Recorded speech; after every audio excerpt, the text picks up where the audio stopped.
Hello, I'm Nate the effing Great, and what did I just watch?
Welcome again to another edition of the Game Changer, you guys, and I am bringing back the classic What Did I Just Watch series where I review movies, TV series, Netflix series, and a bunch of other things and give you guys my opinion because I'm an effing genius, no ding required.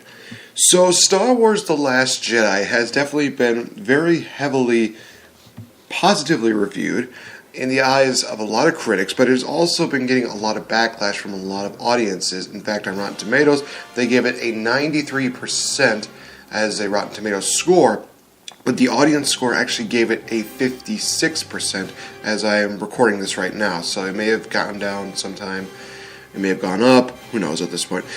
But is it really that much of a huff to get worked up about it? Well, let's look at the story for it. So obviously, The Last Jedi takes place seemingly almost like a minute, or right as The Force Awakens ends. And that's one of the first few things that I actually liked about this movie, was that it didn't wait like 3 years, or it didn't wait 2 years, it didn't wait however long it was for a lot of the other movies. It actually goes right into the next chapter.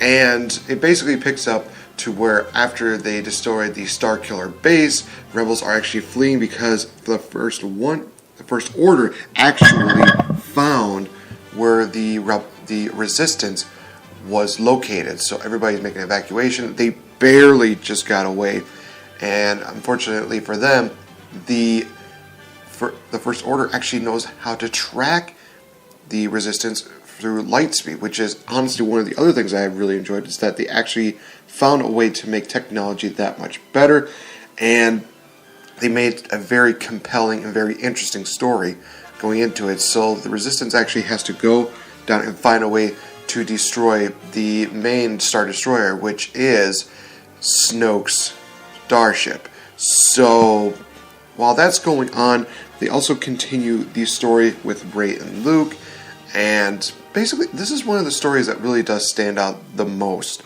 because Mark Hamill does an amazing job playing Luke Skywalker, and this is one of those times where he definitely excelled and he became something very different. He's still kind of naive, he's kind of stubborn, he's basically almost like a hermit, you could say, meaning that he's definitely been very, what's the phrase I'm looking for, absent from social life. I'm trying to remember like the exact phrase, but anyway, so this was actually a very well done deal by Mark Hamill. And a lot of things that definitely happened during this deal was that Rey, of course, was trying to get Luke to come back and help the Resistance. Luke refused time after time again, but also was questioning why she was sent, and also found out that she is definitely a lot more than meets the eye, meaning that she definitely has a Force presence with her that definitely cannot be ignored. And up until Luke meets up with R2-D2, he was still set on saying, I'm not going to help the Resistance, I am not going to train any more Jedi, I am just done. And one of the things I really loved about the scene between Luke and R2-D2 was the interaction between the two of them, but also R2-D2 played the message that Princess Leia sent to Obi-Wan Kenobi years ago. So this was one of those things where it definitely felt like, as Luke was watching, he kind of more imagined this was Leia basically speaking to him to come back and be helpful. So Luke reluctantly agrees, hey, I'm going to give you 3 lessons, Rey, and that's it. And I will also explain to you why the Jedi must die. While this is going on, Finn has come back to life, per se. Finn and Poe reunite. Nothing really too crazy happens there. But they soon discover that they need to find a way to destroy or take out the main Star Destroyer, Snoke's ship. So, along the way, Finn encounters Rose, whose sister was actually a part of the bombing squadron that took out one of the main megaships that Poe Dameron helped out destroy. So, Rose actually plays a little bit of a crucial role here because both Finn and Rose basically find out that, well, in order for them to take out the Star Destroyer, well, not really take out the Star Destroyer, but cripple it for a time being, because while they could take out this one piece of the Mega Star Destroyer, they can definitely take out. They can definitely take the jump to light speed, and they unfortunately will not be able to find them. So that's their plan. They have to go find this master decoder planet. So one of the things that definitely does stand out here is that they definitely develop Finn a bit more, but also they give Rose a bit of a character as well, showing that she has a heart, that she definitely really wants to make a difference. She dreams of a place where life isn't cruel, life isn't absolutely horrible, where life can actually, I guess you could say, find a way. And it really is just amazing to see that. A couple other notes during this deal: they find the master decoder, they bring back the Mega Destroyer, but the decoder actually turns out to be a rat for the First Order, and it seems like everything is all hope and lost. Meanwhile, just before this has been happening, Rey has been getting taught by Luke how to use the Force, what exactly the Force is, and trying to find the balance between lights and dark. And Rey definitely has a lot of questions that she wants answers, like what is her purpose in this? Why did Kylo Ren turn to the dark side? And why is Luke especially just so stubborn to not help? And all those questions are definitely answered. Her Rey's purpose was definitely one of those things to bring balance to the Force, meaning between the light side and the dark side. And why did Kylo Ren turn? They did a really great job of basically explaining this entire story. They make it seem like it was just because Kylo Ren was already turned by Snoke. Then Kylo Ren explained Luke was trying to kill him anyway. And then Luke talks about how he was going to kill him, but he found no reason to. Well, he didn't find reason to. He just couldn't do it.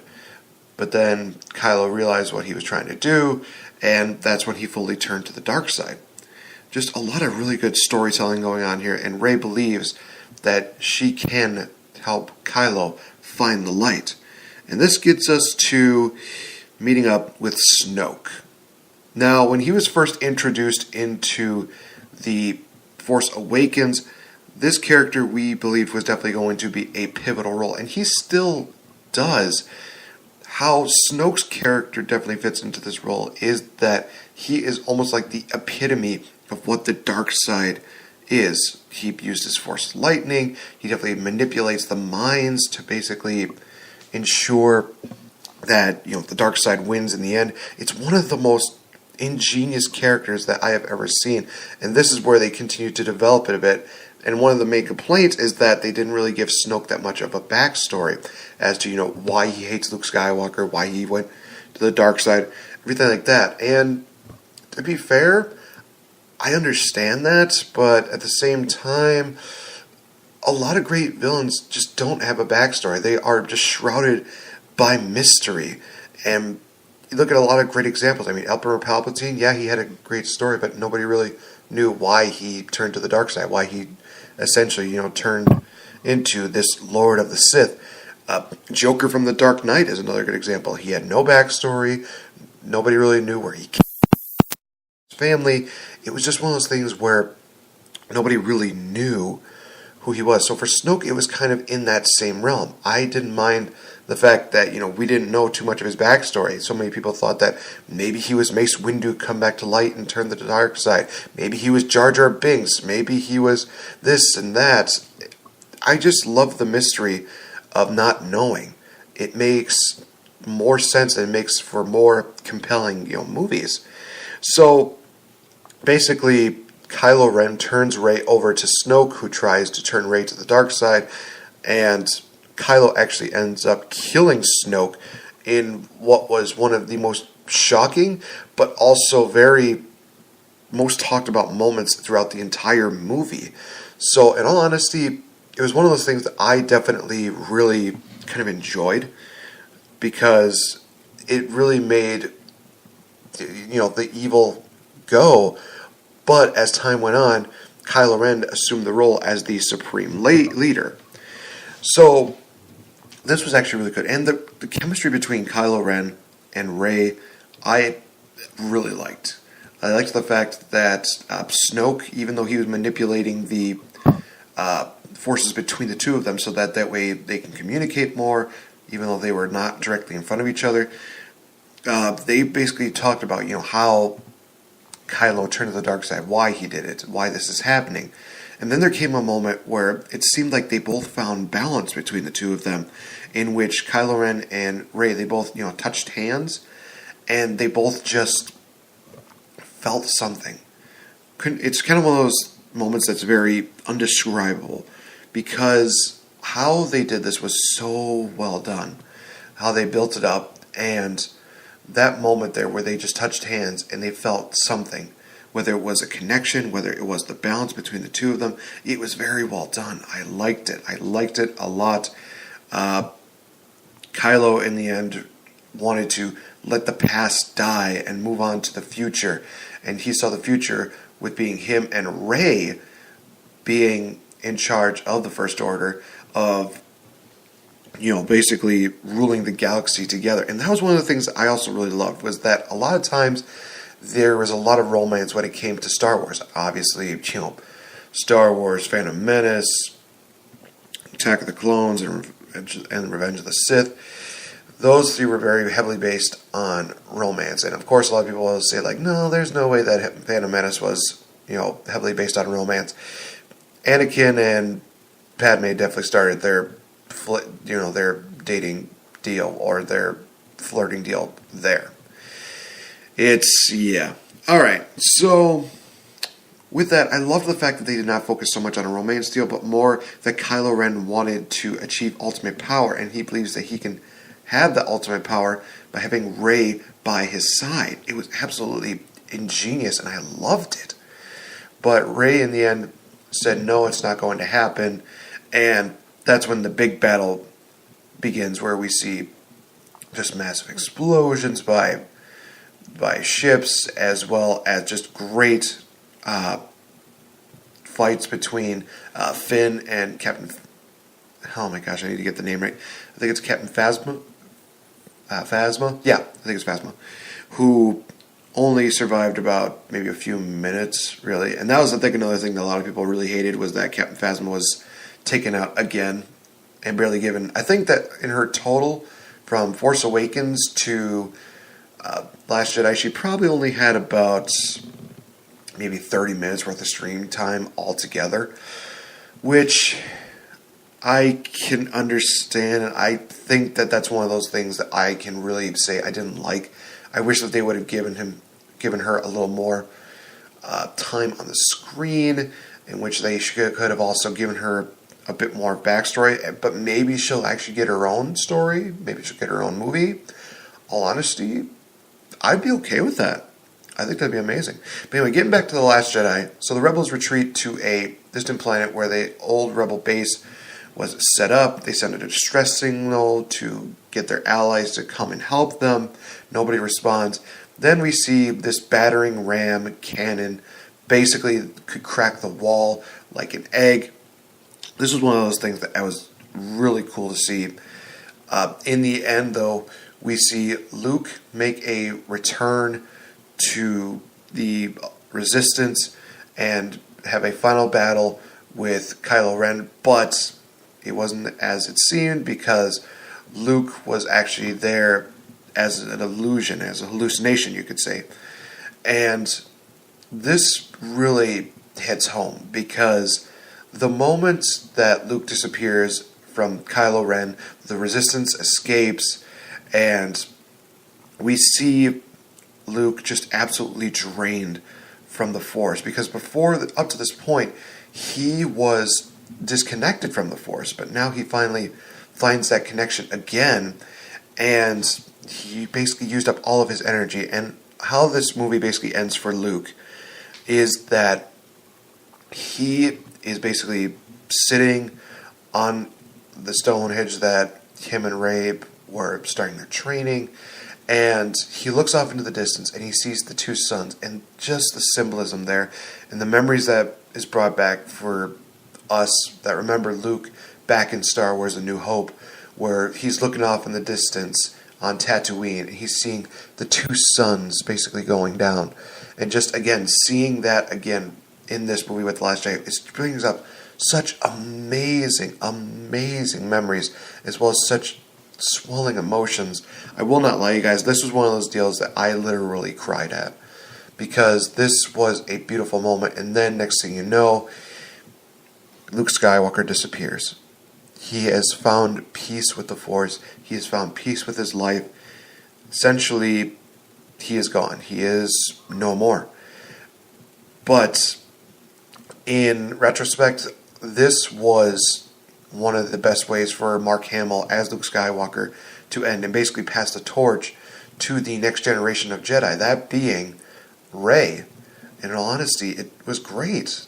I thought it was amazing. And just that final scene with Rey and Leia, where they both felt that Luke was gone, and Rey's just saying, "What do we do now?" And Leia basically says, "We have all we need. We are the spark of hope, and we're not going to let that flame go out." They've lost so much in this movie. And you definitely could see that in Leia's, facial features, as well as so much of her emotions, where she just knew that there was so much that was being lost with this battle with the First Order. But she also knew that it was still a battle worth fighting for, because in the end they had to win. Good had to overcome evil. So this was a very well done movie, in my opinion. A lot of the great stuff that they had, the character development for Rey as well as for Finn, introducing new characters such as Rose, bringing back a character like Luke Skywalker. Hell, they even had Yoda involved in this, which was great because Yoda was one of the great teachers in the original Jedi Order. So for Yoda to make a comeback and basically address everything that Luke is confused about, it really worked out very well, because it definitely gave Luke that peace of mind to where he actually found the light at the end of the tunnel, where he found the right path to go down instead of the path that he was going. This was a very well done movie. The story, I thought, was very good. A lot of people definitely said that this was a movie that was building up for the final movie, Star Wars 9, which will be coming out in a couple of years. That is going to be a long 2 years again. I mean, geez Louise. But it definitely sets up for another movie other than being a movie of its own, which I know a lot of people definitely complain about. But I think that's what makes the Star Wars really great, is that they all try to, have some of their own identity, but they also are trying to connect with each other. Attack of the Clones definitely ties in with The Phantom Menace as well as Revenge of the Sith. The Empire Strikes Back, which is the best movie in so many people's opinions, definitely ties in with A New Hope as well as Return of the Jedi. So for Star Wars The Last Jedi, it ties in with Force Awakens, but it also will tie in with this final movie. So in all honesty, that's why I loved this movie. And one of the reasons why I can't even heavily bash this movie is because the sole fact that this was the last time that we would see Princess Leia Organa, aka Carrie Fisher. This was her final performance as Princess Leia before she unfortunately was taken from us a year ago. This is one of the reasons why, because she definitely gave so much into this movie. And this was one of those movies that, again, just like with Wonder Woman, it was one of those things that definitely makes me appreciate the movie that much more. And of course, people are going to say that, oh, well, they basically killed off the Skywalker legacy. Oh, this was basically a comedy. Oh, this was basically this, and blah, blah, blah, blah, blah. People are always going to find a reason to complain. In all honesty, you guys, this movie, I absolutely loved it. A couple things that I didn't like about this movie, like I said, Captain Phasma, she definitely deserved a little bit more screen time than what she was given. I thought that the porgs, those little I don't want to say like doggish penguin creatures, I guess, they took up a little too much time. I mean, they brought up some comedy moments, but it was just one of those things where it's like, I get it. They're basically making it so that this is easier for... This is basically another excuse for Star Wars to make a toy for the kids and for the fangirls because, oh my gosh, they're so cute. It just was one of those excuses to have those there. Other than that, maybe they killed off Snoke a little too early, you could say. That's kind of a questionable one for me, because without killing off Snoke, then we wouldn't get the full force, the full evilness, you could say, the full dark side of Kylo Ren, aka Ben Solo. So that can be definitely argued. This movie itself, again, like I said, is really good. Definitely going to be within my top 10 list that I will be doing next week. In all honesty, like I said, this was a good movie. I loved it. It was great. They definitely made it into something that a lot of people will definitely be talking about for years to come. And for those that really are going to, just hit it hard on the head, basically say this is the worst movie since Phantom Menace, since Attack of the Clones, I will always argue with that, but I need to ask this one question. Why is it really that horrible? Because we knew that the Skywalker legacy was going to end. We knew that they were going to try different things with this movie. Why are we just so jaded to these changes? Why are we so hard set on all of these deals? Yes, this is a movie that leaves a lot more questions, but that's what the final movie is going to do, is going to answer all these questions. So, in all honesty, this movie did its job. It set up for the final confrontation.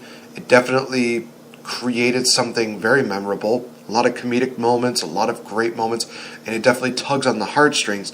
This movie definitely does its job. So Lucasfilms as well as Disney, they did an amazing job creating this movie. I applaud them for that. I definitely say that this is definitely a 4.5 out of 5-star movie, even though it's supposed to be a 4-star rating for movies. It was an absolutely brilliant movie. I loved it. It really does create something that the new generation will indeed either enjoy, or they will more than likely think, well, we're going to probably have to watch something else. But it's something that gives people something to talk about, and that's what I loved about this movie. So thank you guys so much for joining me here for this Last Jedi review. Let me know what you guys think about the Last Jedi review, because I really love to know your opinions. Leave it in the comments section below. If you're listening to this on Spreaker.com, by all means, just enjoy it. Give us a follow here, as well as on SoundCloud, as well as at Mr. NTG1990 on YouTube. Be sure to follow me on Twitter at RealFNGame.